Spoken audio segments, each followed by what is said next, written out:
that goes back to when I was working at Walmart. When you said my first experience, I'm gonna go back to when I was working at Walmart. I was maybe like 16, and the female was fine and a motherfucker. I think she was maybe like 23. And I'm sitting up here shooting. She like, yeah, I done fuck, bitch. I ain't knowing I ain't never fuck with no girl in my life. Knowing I ain't never fuck with no girl in my life.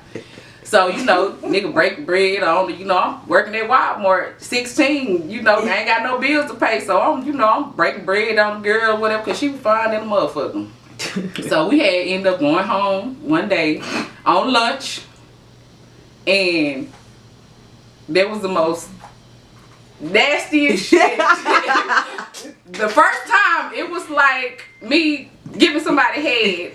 And she knew then because she was experienced. You know what I'm saying? She knew, like, bitch, you ain't never fuck with no hoe before. First of all, I ain't know what I was doing. I was like, this is so nasty. It's so slimy. Like, what the fuck? You know what I'm saying? I'm just being honest. I was like, what the fuck? You know? So, flip the script. She ended up giving me head. And I was like, bitch, I couldn't even go back to work. I had to call them up and tell them I had food poisoning. Because my mama worked at Walmart too, so I had to call her. Was like, Mama, I don't think I'm. She was like, what's wrong? I was like, man, I think I had went home, you know, went on lunch and I ate something and I don't feel good. I didn't feel good because I ate something and I didn't feel good.